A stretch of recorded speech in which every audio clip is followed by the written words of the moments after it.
আমি লালিত পালিত হয়েছি। ওগো নবীজি আপনি কালেমা পড়ায় দেন, আমি ঈমান আনবো, চাচার ধর্ম আর পালন করতে পারবো না।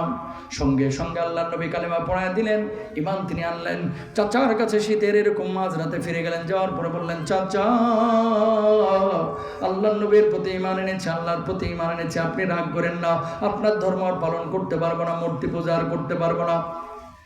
সঙ্গে সঙ্গে চাচার ক্ষিপ্ত হয়ে গেলেন, রাগান্বিত হয়ে গেলেন।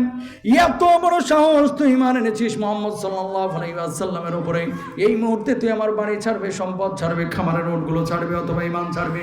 আব্দুল্লাহ জুলবাজাদাইন তখন বলতেছেন, ও চাচা বাড়ি ছাড়তে রাজি আছি, সম্পদ ছাড়তে রাজি আছি, খামারের রোডগুলো ছাড়তে রাজি আছি, আল্লাহর কসম করে বলছি কলিজার মধ্যে যে ঈমানকে জায়গা দিয়েছি, এই ঈমান আমি ছাড়তে রাজি নয়। বলুন আল্লাহু আকবার।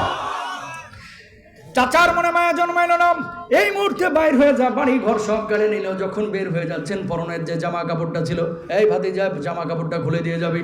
ও চাচা আল্লাহর দোহাই লাগে জামা কাপড়টা আপনি খুলে নিয়েন না, কারণ আমার তো শেষ সম্বল এটাই, যদি জামা কাপড় খুলে নেন আমি তো উলঙ্গ হয়ে যাবো। চাচার মনে মায়া জন্মাইল না, না না না জামা কাপড় এক্ষুনি খুলে দিবি। সঙ্গে সঙ্গে জামা কাপড় খুলে দিলেন, উলঙ্গ হয়ে গেলেন। উলঙ্গ শরীর নিয়ে মার কাছে গেলেন, যে মা অসুস্থ অবস্থায় বিছানায় পড়েছিল, মায়ের কাছে গিয়ে বললেন, মা তোমার কাছে কি এক টুকরা চাদর হবে নাকি, যে চাদরটা দিয়ে আমি আমার লজ্জা স্থানটাকে ঢাকবো। লজ্জা স্থানটা কোনো মতো ডেকে আল্লাহর নবীর বাড়ির দিকে দিলেন দৌড়। নবীজি তখন তাহাজ্জুদের নামাজের জন্য জাগ্রত হয়েছেন। সালাম ফেরানোর পরে নবীজি দেখতে পেলেন একজন যুবক আল্লাহর নবীর বাড়ির সামনে দাঁড়ায় দাঁড়ায় থরথর করে কাঁপতেছে। আল্লাহর নবী বললেন, যুবক কি নাম তোমার, কি নাম, কি নাম তোমার, কি নাম, কেন এই জায়গায় দাঁড়ায় দাঁড়ায় আছো? আল্লাহর নবীকে যুবক জবাব দিলেন, ওগো নবীজি ঈমান আনার কারণে আমার চাচা মুশরিক চাচা, মূর্তি পূজারী চাচা আমার বাড়ি থেকে বের করে দিয়েছে, সম্পদগুলো কেড়ে নিয়েছে, খামারের রোডগুলো কেড়ে নিয়েছে, এমনকি আমার পরনের জামা কাপড়টা পর্যন্ত কেড়ে নিয়েছে। আল্লাহর কসম করে বলতেছি গো নবীজি, আমি দুনিয়ার সব কিছু ছেড়ে আপনার কাছে চলে এসেছি। করে যায় যে ঈমান ছিল, সেই ঈমান আমি ছাড়ি না। আল্লাহর নবী বললেন, যুবক এই জায়গায় দাঁড়া, আমি ঘরের মধ্যে থেকে আসতেছি। নবীজি ঘরের মধ্যে গেলেন, ইয়ামানি ডোরা কাটা একটা চাদর নিলেন, যে চাদরটা নিয়ে এসে আব্দুল্লাহর গায়ের উপরে ছড়ায় দিলেন। ও আব্দুল্লাহ, আজকে থেকে আমি নবী এই চাদরের মালিক তোরে বানায় দিলাম। সাহাবী এবার খুশি হলেন, বললেন, ওগো নবীজি শেষ রাত্রে আল্লাহর কাছে যে দোয়া করা হয়, সেই দোয়া তো আল্লাহ কবুল করে, আপনি একটু আমার জন্য দোয়া করেন, আল্লাহ যেন আমার শাহাদাতের মহৎ দান করেন।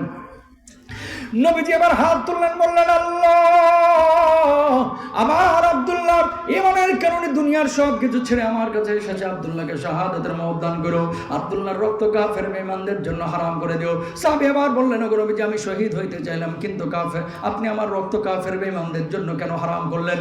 আল্লাহর নবী বললেন, আব্দুল্লাহ কেউ যদি শাহাদাতের তামান্না নিয়ে ঘরের বিছানাতেও মারা যায়, আল্লাহ রাব্বুল আলামিন তারও শাহাদাতের মর্যাদা দেন। জোরে বলেন সুবহানাল্লাহ।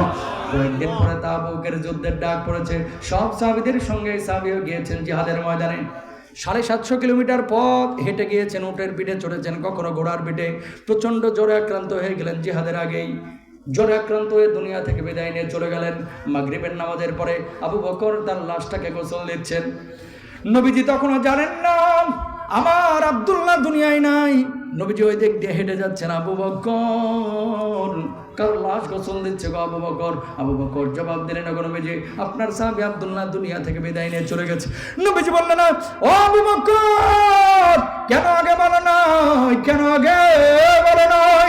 নবীজির মন খারাপ হয়ে গেল, মাথা নিচু করলেন, ফুপিয়ে ফুপিয়ে নবীজি কাঁদলেন।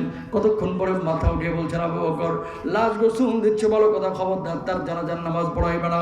আল্লাহর নবীকে আবু বকর বলছে, ওগো নবীজি কোন সাহাবীর ব্যাপারে এমন কথা তো আপনি কোনোদিন বলেন নাই, তার জানাজার নামাজ পড়াইবে না, এর ব্যাপারে কেন বলতেছেন? আল্লাহর নবী বললেন, আমার আব্দুল্লাহর জানাজার নামাজের ইমামতি আমি নবী নিজেই করব। আরো জোরে বলেন না আল্লাহু আকবার। নবীজি জানাজার